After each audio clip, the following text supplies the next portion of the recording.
Right, welcome back to prime debate.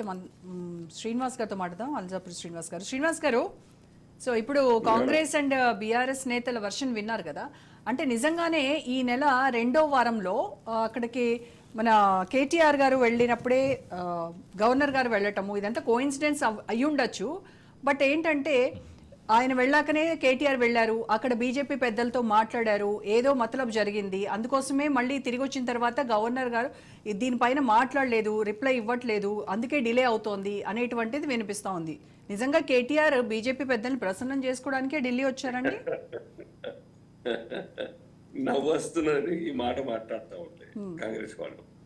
నిజంగా గనక కాంగ్రెస్ పార్టీకి చిత్తశుద్ధి ఉంటే ఈ యొక్క మాక్ డ్రిల్ చేయరు, ఇవన్నీ కూడా మూక యాక్షన్ చేయరు. అరెస్ట్ చేయాలని లేక, సిన్సియర్ ఎఫర్ట్స్ పెట్టలేక, సెకండ్ టైం గవర్నర్ గారికి లెటర్ రాయక, లేక కలవలేక, అదొకటే ఇష్యూ కేటీఆర్ మీద.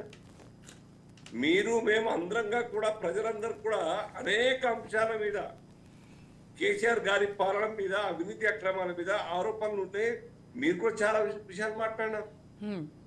అనేక నాయకుల మీద ఉన్నాయి, అలాగే ఎమ్మెల్యేల మీద ఉన్నాయి, అధికారులు బ్యూరోక్రాట్స్ మీద కూడా ఉన్నాయి కదా. మీరు చేయాలనుకుంటే ఎంతసేపు అండి రేవంత్ రెడ్డి గారు?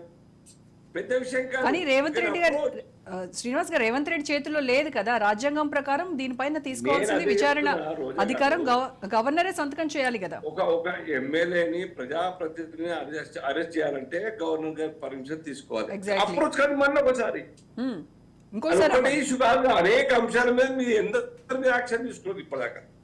నాన్ ఎమ్మెల్యేస్, ఎవరిది ఎమ్మెల్యేస్ కాని వాళ్ళు కూడా బ్యూరోక్రాట్స్ ఉన్నారు, అధికారులు ఎందరి మీద ఎఫ్ఐఆర్ చేస్తారు చూపెట్టారు. నాకు ఇంత 11 మాస కాలంలో ఒక్క ఈ కార్ రేసే దొరికింది, అది ఒక్కటే ఉండదా? వాట్ అబౌట్ ట్రాన్స్కో కుంభకోణాలు, వాట్ అబౌట్ మేకల గొర్రె కుంభకోణాలు కూడా అమోయ్, లేకుంటే సోమేష్ కుమార్ కావచ్చు, లేకుంటే కాళేశ్వరం కావచ్చు, అనేకంగా ఉన్నాయి. ఏ విషయం టచ్ చేసినా కానీ కుంభకోణాలు బయట. మీకు సిన్సియారిటీ లేదు కారణంగా మీ ఇద్దరి మధ్యన పాత దోస్తులు కాబట్టి మీకు ఎక్కడో ఒక చోట నీకు నేను రక్ష, నాకు నువ్వు రక్ష అనే ఒక రెసిప్రోకల్ అండర్స్టాండింగ్ ఉండడం కారణంగా ఆ సీరియస్నెస్ మీరు ప్రదర్శించట్లేదు. లేకుండా చేయడం పెద్ద విషయం కాదు. సెకండ్ టైం అప్రోచ్ కావచ్చు కదా గవర్నర్ గారి. మీరేమో కాంగ్రెస్ బీఆర్ఎస్ ఒకటని మీరంటారు, బీఆర్ఎస్ బీజేపీ ఒకటని కాంగ్రెస్ అంటుంది. అసలు ఎవరెవరు ఒకటి? ఒకటి రోజా గారు, మా యొక్క పార్టీ స్టాండ్ దేశమే కాదు ప్రపంచం మొత్తాన్ని తెలిసిపోయి మెట్రోటోళ్ళు మనకి. వాళ్ళు సర్టిఫికేట్ ఇవ్వాల్సిన అవసరం లేదు, ఫాల్స్ సర్టిఫికేట్. కాంగ్రెస్ వాళ్ళు, బీఆర్ఎస్ వాళ్ళు మా స్టాండ్ ఏందో తెలుసు, మా పాలసీ ఏందో తెలుసు, మా పరికరం ఏందో తెలుసు. ఢిల్లీ పోయితే బీజేపీ నాయకుడిని కలవడి కదా. విచిత్రమైన ఢిల్లీ 2 కోట్ల జనాభా గల దేశం, సిటీ. మీకు ఎన్ని పనులు ఉండే చాలా, ఎవరికైనా పోయిండో, ఏం చేయడానికి పోయిండో తెలుసు, మాకేం తెలుసు. బీజేపీ ఫోటోలు ఉన్నాయేమో కలిసినట్టు. ఎవరైనా కలవాలంటే ఆన్ రికార్డ్ అక్కడ ఎంట్రీ అవుతుంది. మీరు ఎందుకు కలిసిన తర్వాత ఎందుకు ఫోటోలు తీయలేకపోయినా మరి కలిస్తే. కాంగ్రెస్ కూడా ఆరోపణ చేసే ముందు ఆలోచించాలి, చాలా చీప్ చేయకండి దయచేసి. ఇది సర్కార్ యొక్క వాల్యుబుల్ టైం వేస్ట్ అవుతా ఉన్నది రోజున. చాలా రియల్లీ చాలా బాధతో ఉందని చెప్తా ఉన్నా నేను. 11 మాసాల కాలంలో పబ్లిక్ ఇంట్రెస్ట్ లో అడ్మినిస్ట్రేషన్ ఇప్పటికీ గాడిన పడలేదు. అరే ఏమిట్లా ఏం లేదు, విద్యావస సవరణ అర్థం ఉందేమన్నా? కోట్ల రూపాయలు ఖర్చు చేయడానికి వారం రోజులు పని చేస్తూ ఉంటుంది దాని తయారీ. మినిస్టర్లు 2 రోజులు 3 రోజులు పోతా ఉంటారు. ఖర్చు ప్రజలది. మీ యొక్క టైం, మీకు జీతం ఇచ్చేది సర్కార్ జీతం తీసుకునేది, ప్రజల కోసం పని చేయాల్సింది పోయి నువ్వేం పని చేద్దాం విద్యోగ సభలు చేసుకుంటా పోతారు. మీరు జీతాలు తీసుకుంటారు, కార్లు వాడతారు, బండ్రొత్తులు పెట్టుకుంటారు. What right you have got to spend that much money, public money? వీటి మీద దృష్టి పెట్టండి. ఇంతకుముందు సోదరుడు నరేష్ చెప్పినాడు, ఈ రాష్ట్రంలో ఒక్క కాలేజ్, ఒక్క స్కూల్, రెసిడెన్షియల్ స్కూల్ సొంత బిల్డింగ్స్ లేవు. జూనియర్ ఈ రెసిడెన్షియల్ కాలేజ్ స్కూళ్ళు కేసీఆర్ గారు వచ్చిన తర్వాత చాలా పెట్టినారు వారు. But single school or residential school or junior college doesn't have any సొంత ప్రాపర్టీ. వాటి మీద దృష్టి పెట్టండి, విద్యా వైద్యం మీద దృష్టి పెట్టండి. కొలాప్స్ అయిపోతా ఉన్నది. ఇంత టైం 11 మాసాలు sir, 1/5 time is over now. Right అండి. ఇంకా పెద్ద ప్రాజెక్టు టచ్ కూడా చేయలేనటువంటి ఒక పరిస్థితిలో ఆ పెద్ద ప్రాజెక్ట్ మొదలు పెట్టుకుంటా ఉంటాం. Don't waste valuable time. Revanth Reddy గారు, రాజ్ న్యూస్ ద్వారా నేను మిమ్మల్ని రిక్వెస్ట్ చేస్తా ఉన్నాను, సజెస్ట్ చేస్తా ఉన్నాను, ఎంటైర్ గవర్నమెంట్ టీమ్ కి కూడా సలహా ఇస్తా ఉన్నాను. జస్ట్ కాన్సన్ట్రేట్ ఆన్ డెవలప్మెంట్ మీద కాన్సన్ట్రేట్ చేయండి. కష్టాలు ఉంటే సంక్షేమ ఫలాలు ప్రజలకు అందించేదానికి. మూడవది, ఈ ఆరోపణల మీద ఎంక్వైరీ చేయాలి. డెఫినెట్గా ఇక్కడ వచ్చేటువంటి తెలంగాణ రాష్ట్రంలో కేటీఆర్ పైన వచ్చేటువంటి దీనిపైన విచారణకి డిలే అవ్వడమే కాదు, బీజేపీ స్టాండ్ ఏంటంటే ఈ రకంగా డిలే చేసుకుంటూనే వెళ్తోంది.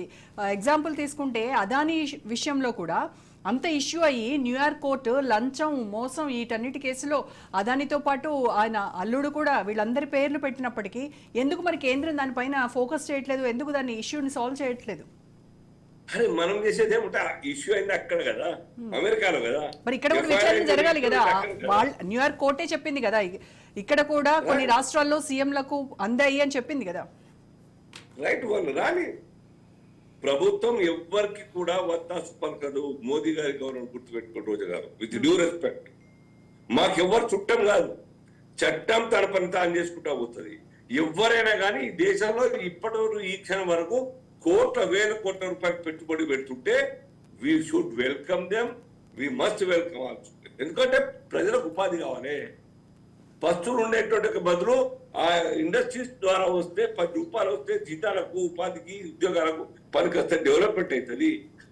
ఎక్కడో ఒకటి జరిగిందని ఎంటర్ దేశం మొత్తంలో ఆయన ప్రాజెక్ట్స్ అని పనిచేస్తారా? కాంగ్రెస్ చేస్తుంది అది.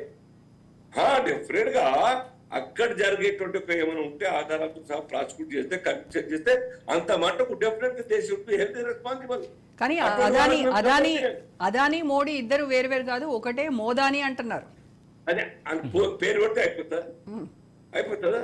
ఎన్ని రకాల అదే అదాని దాని మీద మరి సుప్రీంకోర్టు కూడా పోయినారు కదా.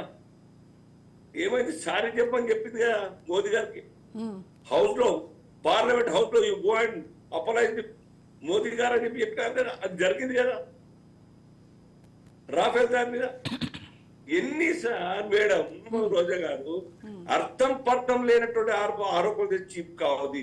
ఒక responsible senior oldest party national politics Congress party చాలా ముందాగా ఉంటుంది. ఆరోపణలు అసత్యాలు ఉండకూడదు, సత్యం ఉండాలి, కొట్టాడండి కాంట్రీ, యాక్షన్ తీసుకోండి కాంట్రీ. కానీ ఊరికే బుద్ధలు రోజు పేపర్ రేపు పొద్దున రాగానే బ్యానర్ అంటే రాజు ఎట్లా రావాలి స్టేట్మెంట్, అది వస్తే చాలు, ఒక రోజు గడిచింది. శ్రీనివాస్ గారు, అది కాదు. రైట్ అండి.